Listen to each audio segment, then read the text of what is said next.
Recibo un cordial saludo desde el podcast de Academia Debate Sociedad. En esta oportunidad tengo un gran invitado, Fernando Aníbal Bonilla. Qué gusto tenerle aquí en este espacio de podcast, poder dialogar respecto a diferentes temas como la educación, la cultura, la tecnología, que hoy en día están entrelazadas, pero también sabemos que no se manejan de una forma adecuada y es la problemática que estamos viviendo. Razón por lo cual debemos de entrar, analizar, centrarnos en un debate profundo frente a estas nuevas áreas y también vinculados al fomento de la lectura y que también es parte de nuestras vidas y que debemos nosotros que trabajar, estar pendientes para influir en nuestra sociedad. Fernandito, bienvenido. Por favor, la introducción, queremos conocerle a usted, que nos hable de usted prácticamente cómo ha iniciado en este mundo. Muchas gracias, mi estimado Luis. Para mí es de una enorme satisfacción participar en este espacio que tanto bien le hace a la sociedad en la hora actual. La academia, el derecho, el debate, la cultura están entrelazadas. No nos olvidemos que desde la Grecia antigua se hablaba, ¿no? Desde la construcción de la polis en esa dimensión, ¿no? Del ordenamiento jurídico sin descuidar esas otras áreas como tal.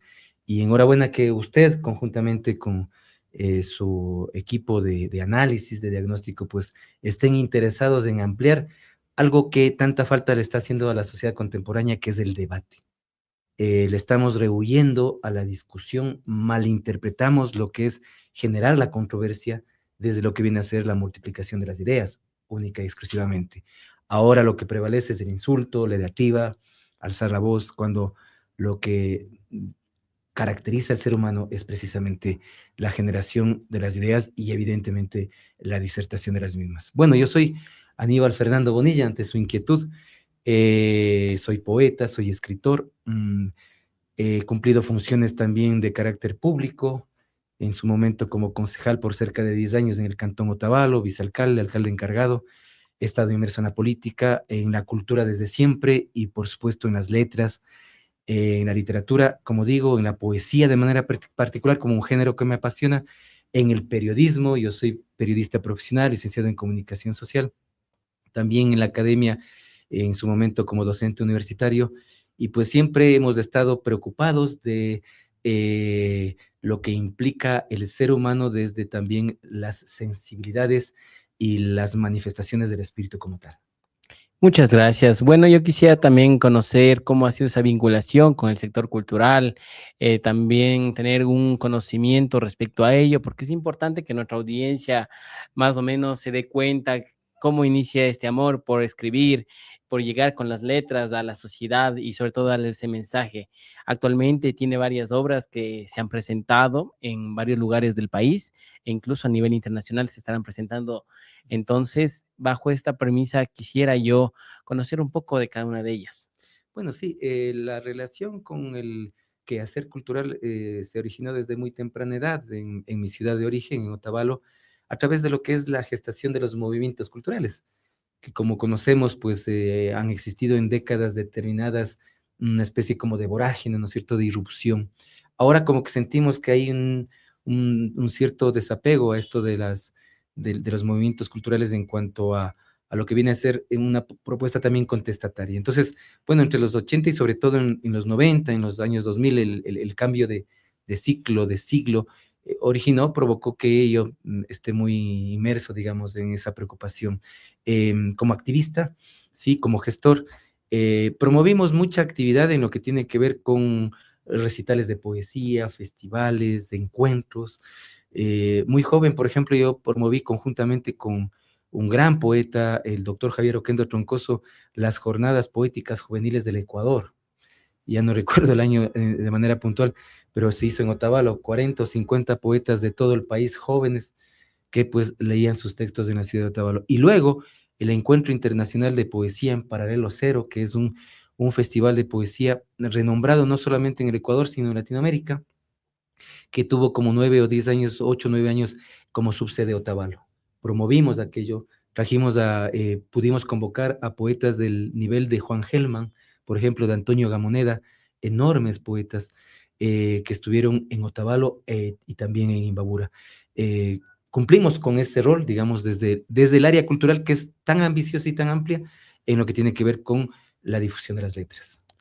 Bueno, con Aníbal Fernando Bonilla tenemos una amistad hace varios años por la Casa de la Cultura que nos ha unido, nos ha permitido estar apoyándonos mutuamente en varios proyectos y sobre todo también generar ese aporte desinteresado a la sociedad en este sector tan importante que requiere especial atención y sobre todo como país necesitamos trabajar por la cultura, por las diferentes expresiones artísticas.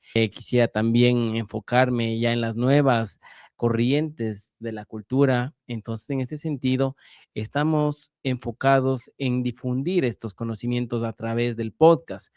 Quiero también llegar a un punto importante y es que las nuevas generaciones no están leyendo. Mm. Tenemos un déficit en la lectura en el Ecuador, o por ciertos factores no acceden a, a libros, a bibliotecas, a ludobibliotecas, aparte de eso, a bibliotecas virtuales, porque prácticamente existen brechas todavía que no permiten conectar a las personas o no permiten llegar a las ciudades. Bueno, creo que Luis ahí se ha puntualizado un aspecto medular, ¿no? De lo que viene a ser el desarrollo de las sociedades. Digamos, no podemos menoscabar que hay una crisis definitiva en los procesos de lecturabilidad y eso es innegable.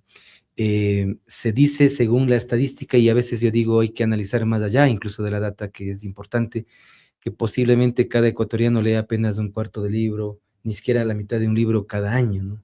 De manera anual. Hay diferencias con países como Argentina, Uruguay, solamente por poner un par de ejemplos de nuestra América Latina, donde es una dimensión enorme esa diferenciación.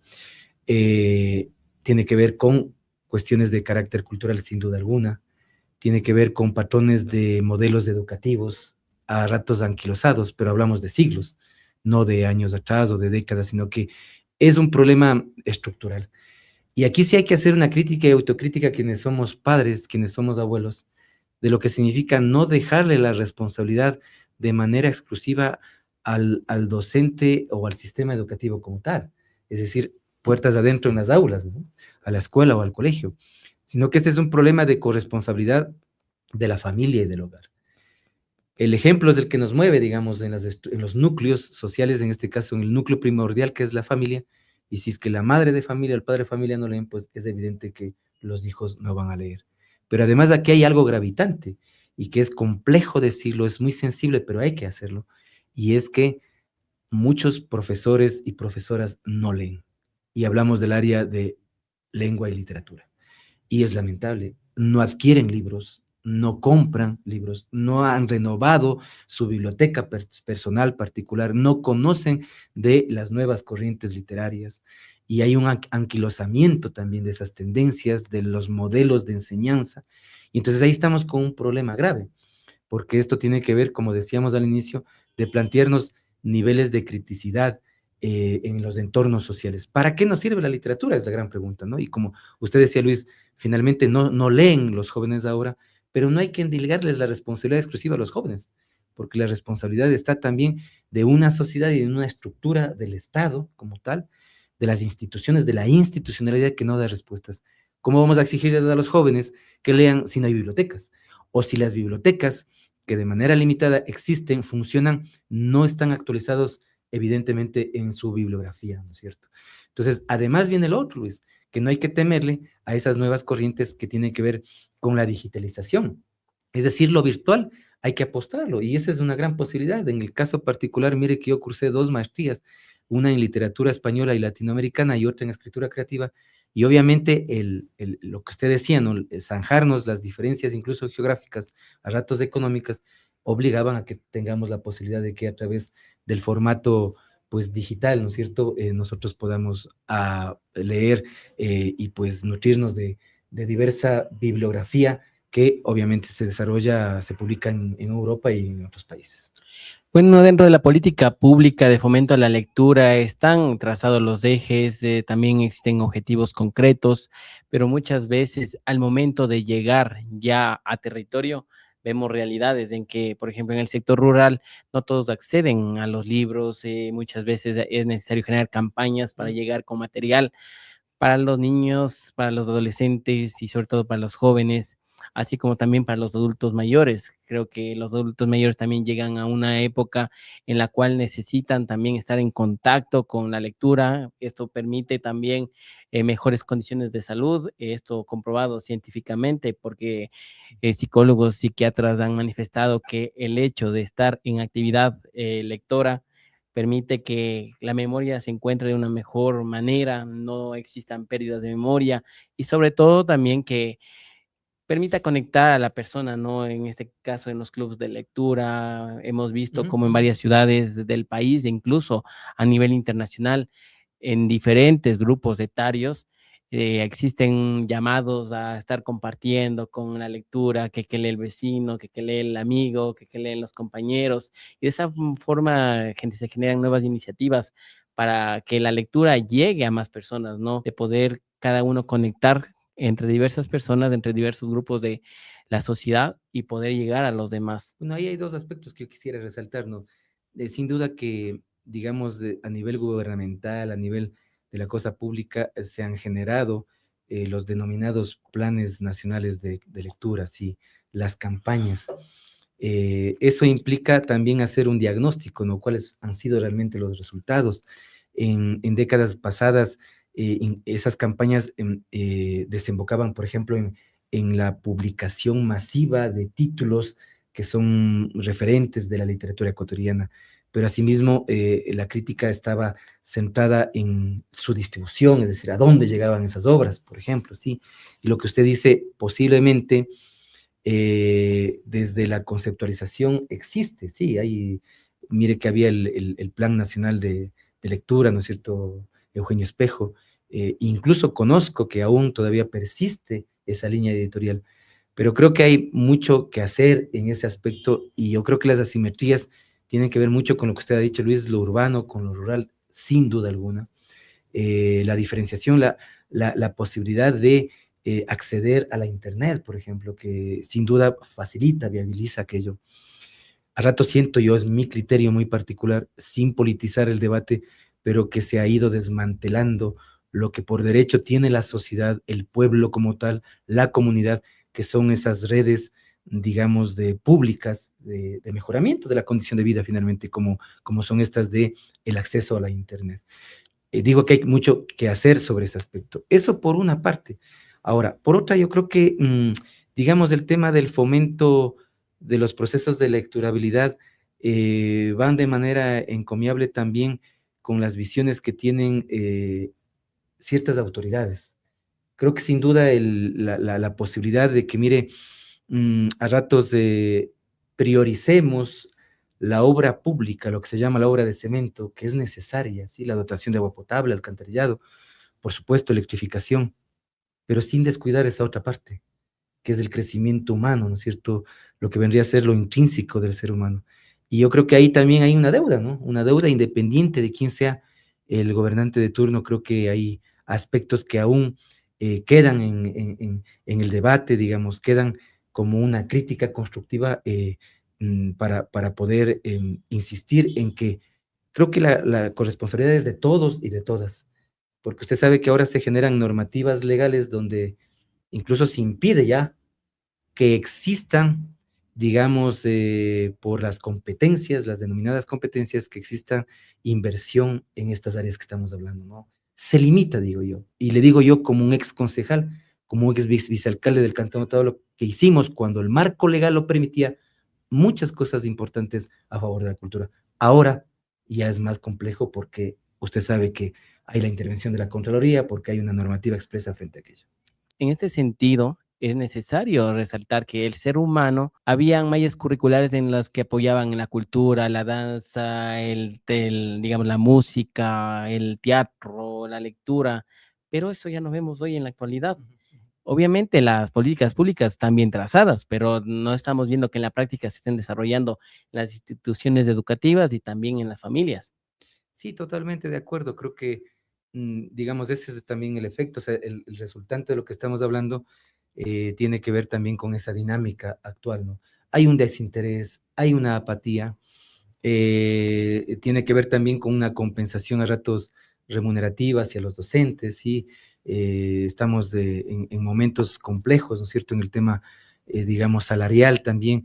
Y eso como que a veces desemboca que lo que denominaban nuestros abuelos, ¿no? La vocación del maestro, ¿no? Como tal, se ha ido viniendo de más a menos por estas circunstancias. Es decir, ese apego a lo que podría ser internamente en las aulas, la divulgación del teatro, de las manifestaciones artísticas, de la propia literatura. Hace poco, le comento, Luis, como experiencia, existen en varios planteles en Imbabura, en el país, pero en Otavalo me sentía bastante satisfecho que me invitaban a certámenes de libro leído, de oratoria, declamación, etcétera, pero decía, mire, el título, el primer concurso interno de declamación, el primer concurso interno de oratoria. Y entonces yo decía, ¿y qué sucedió los años anteriores? Claro, Claro. y hablábamos con los docentes de esta realidad, y usted lo que puntualiza, pues evidentemente es lo que ellos reflejaban, es decir, hasta cierto punto hay como una rigidez normativa que impide, ¿no es cierto?, un desarrollo. Mire que eran concursos intercolegiales en este caso, como obviamente se suele generar en otras ciudades y en el país entero. Pero, insisto, tiene que ver mucho con esa voluntad política también, porque claro, si hay desinterés y digamos, y se prioriza otro tipo de aspectos, otro tipo de áreas, pues obviamente que va a ser más difícil que haya un desarrollo integral. Y créame que de estas actividades surgen los nuevos liderazgos en la comunidad. Es decir, sin duda alguna, que la crisis que tiene nuestra sociedad es la crisis de liderazgo. Y es porque obviamente no se desarrolla estas manifestaciones pues dentro de las aulas y también el fomento en lo que tiene que ver con la familia, con el hogar. Fernando, yo quisiera preguntarle respecto a la conexión del lector con la tecnología. Hoy vemos que la inteligencia artificial ha invadido nuestras vidas. También estamos viendo la parte positiva, pero también vemos la parte negativa en la cual hay personas que ya se han hecho adictas a la tecnología, no quieren leer, no quieren ver cuál es el contenido de ese libro, van a adquirir un resumen a través de cualquiera de la aplicación, puede ser ChatGPT, Gemini, Claude, entre otras. Ingresan, ponen el nombre del libro, descargan el resumen y hasta ahí quedó el lector. O sea, el lector ya no se siente como es, a respirar ese material del libro como tal, a abrirlo, a sentirlo y sobre todo a conectarse con el actor, porque eso era importante, ¿no? Sí, yo creo que ese, digamos, ese es el punto de la discusión en cuanto a la posibilidad de magnificar y dar la importancia a la lectura. Eh, Creo que en este momento no hay que rehuir del gran desafío de la Internet, de las redes sociales. Es decir, sería ilógico cuestionar, como a ratos hemos leído, hemos escuchado, ¿no? El cuestionamiento a la presencia de las redes sociales. Aquí lo que hay que hacer es aprovechar de manera adecuada esos recursos que nos permiten lo que decíamos, ¿no? Tener la posibilidad de un libro digital en minutos frente a lo que podría ser adquirir de un sello editorial de España o de algún otro país a costes muy altos y elevados y con la diferenciación posiblemente de una importación que demore tiempo, semanas o meses. Entonces, el punto aquí es cómo se hace el uso adecuado de las herramientas. El tema de la inteligencia artificial, por ejemplo. Digo yo, en un ensayo académico, ¿no? En un trabajo incluso literario, cómo nosotros tenemos como un recurso complementario al ejercicio creativo.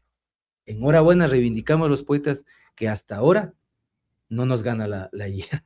Todavía la poesía está librada, digamos, está librada, no sé hasta cuándo, de lo que viene a ser un ejercicio. Hay a ratos denuncias de plagio en algún concurso, sí, donde se aceptó que hubo este procedimiento porque, claro, se percibe que en el trabajo, pues, de los textos, pues, había injerencia de IAs. Pero claro, lo que quiero decir es que ante la inquietud planteada, hay un facilismo, ¿no? Los jóvenes en este momento, sí, las nuevas generaciones están haciendo un uso posiblemente inadecuado, sí, y claro, eso lo que está originando es la falta de la criticidad que necesitamos. Yo insisto en algo, ¿para qué nos sirven estos elementos? Para obviamente tener de manera complementaria esos textos, sí, que estamos escribiendo, el abordaje, temas puntuales, que es el cambio climático, las nuevas corrientes de la literatura, se me viene, pero tiene que haber indagación, tiene que haber investigación, y si complementamos con las guías, pues estamos dando respuestas a aquello. Pero ahora viene el otro, ¿no? Es decir, en minutos tienen un trabajo ya predeterminado. Yo de mi experiencia de la docencia universitaria, pues vemos que hay un uso exacerbado, por supuesto, de la juventud estudiosa, y eso no le está haciendo nada bien, sobre todo porque nos planteamos qué tipo de profesionales estamos graduando, y esa sí es una realidad que conviene asimilarlo, y en los colegios está sucediendo lo mismo, y aquí viene algo que lamentablemente también está en menoscabo, que es la ética. El problema es de que no se instrumentaliza y se reivindica la ética en las propias aulas, cuando vemos que hay denuncias desde acoso hasta violencia o bullying, etcétera. Es decir, es que es un problema estructural. Entonces, la ética está por encima de aquello, es decir, aceptar de que sí se hace uso de las guías, pero como decimos, como un esfuerzo complementario, y entrar también en ese debate, porque lo que no existe es eso también en las aulas. La ética en nuestro país es un desafío el cual debemos trabajar con interés y sobre todo profundizar la labor de cada una de las autoridades enfocadas en este ámbito, ¿no? Porque estamos viendo que muchas veces quienes nos representan no están dando un buen ejemplo, y aparte de eso también vemos que la ciudadanía en general está con la denominada viveza criolla. Eso hace que la ética se vaya alejando más y más y más y más, y no nos permita conectarnos como seres humanos. Y sobre todo, también debemos enfatizar que actualmente también existen varios textos en los cuales la tecnología la proclaman como un avance, ¿no? Como un avance que está en desarrollo, que va a ir todavía sorprendiéndonos más a los seres humanos, pero nos dice a la vez, no debemos dejar de ser humanos, no debemos deshumanizarnos, y debemos vivir por los demás, debemos trabajar con empatía por los demás, servir a la sociedad. En este sentido, también creo que las universidades cumplen un rol importante. Muchas veces están un poco aisladas al debate, ¿no? Quizá tal vez no vayan dentro de las agendas de ciertas universidades, ¿no? Pero también he visto por experiencias también con estudiantes que dicen, ah, pero ¿por qué yo tengo que leer? Ah, ¿por qué está demasiado largo el texto? ¿Por qué nos mandan a leer 4 o 5 libros en el semestre? Y eso que como lo mínimo, porque cuando nosotros tuvimos la formación universitaria, todos los semestres habían libros y tocaba llevarse a diario varios libros de la casa desde la biblioteca para poder leer y poder tener esa instrucción que hemos tenido, ¿no? Entonces, vamos viendo que la sociedad también ha caído en el facilismo.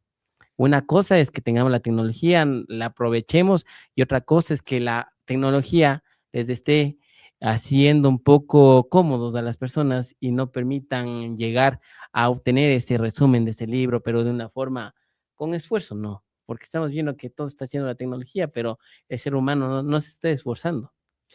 Es interesante, Luis, aquello que se plantea, digamos, algunos aspectos que tú has puntualizado. Yo recomiendo siempre un libro de Jorge Enrique Adún, Ecuador, señas particulares, ante tu primer análisis de la viveza criolla del ecuatoriano, ¿no? Es un libro muy lúcido que nos desnuda qué tipo de ecuatorianos somos, nuestra viveza criolla, el ganar el puesto cuando estamos en una entidad bancaria, es decir, el, el- el- el ser insolentes con el adulto mayor, tantas cosas que suceden acá en este país, ¿no? La corrupción, etcétera. Y frente a eso, entonces, ¿qué tipo de ejemplo hablamos, ¿no? Cuando decimos de la ética. Cuando además, y ese es un libro muy referencial, vivimos en un país policultural, como dijo Carlos Fuente en su momento, ¿no? De la América Latina, es un país multiétnico, pero que tampoco refleja aquello, porque tú sabes muy bien que hay un racismo exacerbado, latente. Entonces, eso también es consecuencia de la falta de educación y de valores, porque hay intolerancia, porque no hay empatía, ¿sí? Porque no le admitimos al otro, no hay el tema de la discusión sobre las otredades. Yo tengo que respetar esa visión diferente, ¿no es cierto? Que nos hace diferentes y que nos enriquece. Es que, claro, nos enorgullecemos en el papel, en la tinta, al decir que el Ecuador es un país diverso, ¿no es cierto? Plurinacional, multiétnico, la Constitución así lo reza, pero en la práctica muy diferente, es decir, todavía las brechas están marcadas, las asimetrías, el racismo, el clasismo, es consecuencia de lo que estamos hablando. yo comparto plenamente. Cuando no hay valores en la sociedad, cuando no se instrumentaliza la cultura, no entendida como las manifestaciones del arte y la cultura, ¿no es cierto? No entendida como la danza, como el ballet, como la música, no, sino como lo que es el ser humano, porque el concepto general de cultura es eso, ¿no es cierto? Es el conjunto de la representación del hombre frente a su cosmos, las tradiciones, las costumbres, los hábitos, eso es cultura. Eso dice Raúl Pérez Torres, por ejemplo, que mismo es cultura. Somos eso. Entonces, y viene la cultura, digamos, en la discusión de la cultura baja, la cultura alta y todos esos detalles. Creo que hay una sola visión en ese aspecto, o bueno, puede ser múltiple, pero para entender aquello, sobre esa base es que se cimentan las sociedades. Se han caído imperios porque obviamente no han entendido aquello, ¿no es cierto? Han prevalecido el armamentismo, las visiones militaristas, ¿sí? Los totalitarismos, porque claro, han descuidado aquello. Y esa es la valía de muchos países que no necesariamente pueden tener desde la dimensión geopolítica territorios amplios, ¿no es cierto? O un número elevado de población. Uruguay no llega a los 4 millones de habitantes. Y vayan a ver el nivel de los procesos de lectura de, de, de, de, de ese país. Entonces yo creo que volviendo a este tema que tú planteas, creo que ahí hay un asunto de una responsabilidad directa que creo que va a poder, digamos, dar respuestas en la medida en que como ciudadanos, como ciudadanas, todos pongamos un grano de arena, ¿no? No hay justificación, por ejemplo, para no comprar un libro. Se aduce, se dice es que estamos con dificultades económicas, sí, pero muchas veces sí tenemos dinero para un festival de música el fin de semana, ¿no es cierto? O finalmente para una fiesta familiar, etcétera. Es decir, para ciertas circunstancias sí existen, para otras no. No hay el hábito, como decimos, para interiorizar en nuestros hijos, en nuestras hijas. En las ciudades nuestras escasean las librerías. Aquí es una excepción, Ibarra existe, entiendo que es así, y yo mismo he podido, digamos, dejar mis obras, pero en otras ciudades no existe, pues, ¿no? Y entonces tenemos aquí lo que tú conoces muy bien desde el derecho, desde lo que es el sistema de la sociedad ecuatoriana, estos polos de lo que ha sido la bipolaridad Quito y Guayaquil, es decir, ¿y qué pasa con el resto del país? Los clubes de lectura me parecen importantísimos, lo que tú has dicho se me escapaba. Yo estuve muchos años formando parte del club de lectura de Manta, que es de la Sociedad del Quijote, un excelente club Mm. de lectura todos los miércoles. Por cuestiones laborales, personales, no he podido estar de manera permanente. Yo formo parte y existe en el país aquello. Y lo que tú dices es fundamental. A eso hay que apostarlo. Y mira que ahí lo que se hace es compartir la obra de manera digital. Es decir, si finalmente hay dificultades, pues comparte. Y cuando son autores contemporáneos, posiblemente del Ecuador, fuera de aquí, pues incluso se invita al final de la jornada, ¿no es cierto?, de la lectura en un mes, 2 meses, para compartir con ese De autor. escritor. Existen las posibilidades, como tú dices, pero creo que hay que ver también un tema de apropiación individual desde lo que viene a ser el crecimiento humano, ¿no es cierto? O sea, cómo queremos vernos nosotros en cuanto a individuos como tal en el contexto social. Las instituciones públicas y privadas deben fomentar estos espacios de lectura, estos espacios de diálogo que nos permitan conectarnos como seres humanos, que nos permitan construir ciertas ideas y sobre todo generar propuestas. Como se decía, el que lee escribe bien y se expresa bien. Y es importante también llevar de la mano la lectura con la oratoria. Algo que no estamos evidenciando es que las personas se estén expresando de una forma adecuada. Creo que existen falencias en el sistema educativo, existen falencias en la educación superior, existen personas en las cuales salen de la universidad y no saben cómo expresarse porque tienen esas falencias que no han podido ir trabajando a lo largo del tiempo. Es más, vemos que desde el colegio tienen problemas, pero posterior a ello llegan a la universidad y dicen, bueno, ¿qué pasó? ¿De qué colegio viene? ¿De qué unidad educativa viene? Porque usted no lee, usted no escribe, tiene faltas ortográficas, tiene faltas gramaticales. Y eso conlleva que el estudiante tenga ciertos desbalances a la hora de estar en este crecimiento académico, digamos así, ¿no? Incluso falta de oportunidades, porque la persona que se desarrolla de una buena manera, digamos así, con todos los ejes que requiere la escritura, tiene oportunidades, puede aplicar a becas, se puede postular a ciertos programas, pero hablemos de la persona que vino con problemas. Sí, cuando se pregunta, o sea, hay libros, hay un filósofo mexicano que habla de para qué leer, ¿no es cierto? O sea, es justo para esto que has dicho, es decir, yo siempre insisto con mi hijo menor, con Mateo, le digo, o sea, si no lees, o sea, no vas a poder escribir, o sea, si no lees, no vas a tener capacidad de asimilar el contexto de la sociedad, de generar el debate. Y es eso, o sea, lo que nos falta, ¿no? Creo que ahí hay una enorme deuda, digamos, es algunos elementos, digamos, puntuales, inmediatos que nos favorecen, pero lo otro es la construcción de lo que tú decías, la construcción del pensamiento, o sea, cómo esa persona observa el mundo, cómo esa persona reflexiona sobre los fenómenos del mundo y vemos limitaciones. En uno de los grandes cuestionamientos, Humberto Eco decía, ¿no es cierto?, está recogido en las redes sociales a partir del Facebook, lo que es la estupidez humana, así de crudo. Porque claro, yo siempre digo, hay que un poco cernir, ¿no es cierto?, qué es lo que conviene o no. Y ahí también está la capacidad de reflexión, es decir, al final podemos estar en las redes, pero sabemos qué es lo que a nosotros nos va a alimentar y qué no, sencillamente. Pero si no tenemos esa capacidad, de, digamos, de reflexión, de lo que incluso en la palabra bíblica nos hablan del discernimiento, ¿no es cierto? O sea, discernir qué es lo bueno, qué es lo malo, sencillo, sí. Nos quedamos horas en las redes, pero ¿para qué? O sea, ¿cuál es el objetivo? Eso creo que es parte, en la parte del proceso de enseñanza, cuando se les convoca a que escriban un artículo de opinión, a que escriban un microensayo, un ensayo académico, pues ahí vemos estas falencias. En 2 o 3 líneas, el autor de ese texto no nos dice absolutamente nada, porque claro, no ha podido elaborar de manera escritural sus ideas, es decir, no puede ordenar lo que quiere decir. Y es gravísimo, o sea, ese es un retroceso que se da, como tú dices, porque además hay otros factores positivos, como es el del sostenimiento de la memoria. Eso está científicamente comprobado. Quienes más leen son los que más tiempo tienen, digamos, de sostener su memoria precisamente en los años, ¿cierto? ¿Verdad? Genealógicamente. O sea, entonces creo que hay muchos factores que son positivos y como digo, es incluso el comportamiento en la sociedad. Estamos viviendo en Ecuador, como en algunos países de nuestra América Latina, tiempos de violencia, ¿no? De violencia verbal, de violencia física.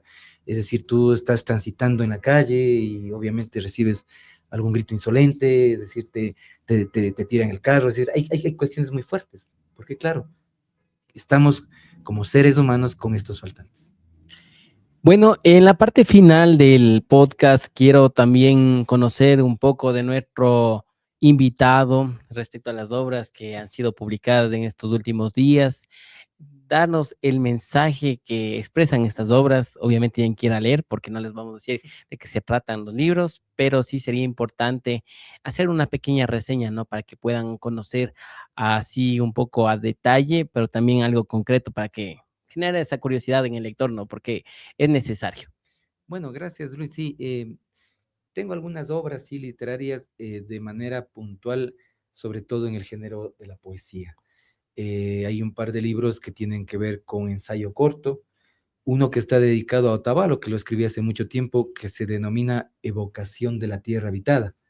Es un título que me gusta mucho, que está dedicado a Otavalo y que recoge algunos artículos cortos de Otavalo, de sus personajes, de las costumbres, tradiciones, desde el punto de vista particular del autor, o sea, de mi persona. Existe también otro libro de artículos cortos que los convertí en microensayos que tengo mucho, para mí es muy entrañable, es Tesitura Inacabada, es un libro que me publicó la Casa de la Cultura Núcleo de Memoria hace algún tiempo, está agotado de lo que yo había preguntado en la institución, es una obra que lo trabajé, un compendio de varios artículos de opinión, porque yo he escrito en algunos medios impresos, entre ellos en el diario El Telégrafo, Mm. algunos años, y desde el 2020, me parece, o 2022, en el Mercurio de Cuenca. Entonces tú sabes que el artículo de opinión implica esto que estamos diciendo, ¿no? Procesar qué quiero escribir, sobre qué tema, investigar, indagar y generar las ideas por escrito, y eso desembocó en Tesitura Inacabada. En los últimos años, bueno, hice una pausa en cuanto a publicar, pero sí lo he tenido como manuscritos, como inéditos, algunas obras. Tengo la obra Gozo de Madrugada, publicado, y lo que hicimos es un trabajo de reedición de una obra que fue finalista en un concurso de poesía, de un premio de poesía en Paralelo Cero en el 2018. Tránsito y Fulgor del Barro es un poemario que fue reeditado el año anterior. Lo que hicimos fue una recomposición, mejoramos los textos, los poemas de forma, y añadimos otro poema extenso, y entonces me publicó la editorial El Pez Soluble del Salvador en Centroamérica. Esta fue una obra que lo publiqué el año anterior, y apenas hace unos pocos meses presenté en mi ciudad natal, en Otavalo. No había hecho ninguna actividad pública en Otavalo hace muchos años y me parecía importante retornar a la ciudad natal. Entonces tenemos esa obra, y es muy grato compartir en este podcast, decir que la próxima semana, si las condiciones así lo determinan, pues estaremos en Bolivia presentando un libro, un poemario que se denomina Alforja al Viento, que asimismo fue finalista en un concurso Fuente Vaqueros de España en el 2023, me parece. De entre centenares de obras quedó entre los 10 o 12 poemarios finalistas. Entonces es muy grato que la editorial La Llamarada Verde, que regenta el gran poeta boliviano Gabriel Chávez Casasola, con otro grupo de poetas importantes, pues consideraron esta obra, y ya está publicada la obra. Estoy ansioso por verla. Increíble. Y será presentada en el marco de un festival de poesía que se celebra, el Encuentro Internacional de Poesía de la Ciudad de los Anillos se llama, que se celebra en Santa Cruz de la Sierra, que es una ciudad en Bolivia, y que estaremos pues precisamente en esta continuidad de el apasionante universo de la literatura. Gracias a nuestro invitado, sabe que las puertas siempre están abiertas en el podcast, en Academia de Datos Sociedad. Nosotros también hemos generado un blog para que puedan escribir diferentes personas enfocados en el derecho, en las ciencias políticas, en la educación, en la cultura, en la tecnología, en el deporte, también todas estas personas que están trabajando por nuestro país, que quieren dar un giro inesperado al Ecuador. Hemos vivido también un poco en monotonía a lo largo de los años.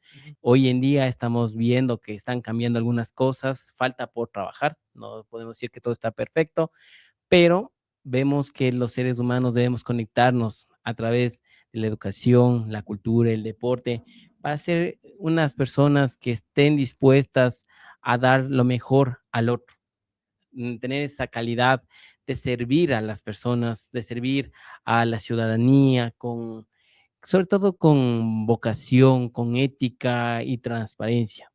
Hoy en día, a través de este podcast, queremos generar espacios de análisis, de reflexión y sobre todo enfocados en generar nuevas construcciones de conocimiento, de experiencia, y a través de esto, el podcast. Muchas gracias, estimado Fernando. Hasta una próxima oportunidad. Estamos a través del canal de YouTube, de Spotify y de las redes sociales. No se lo pierdan. Muchas gracias.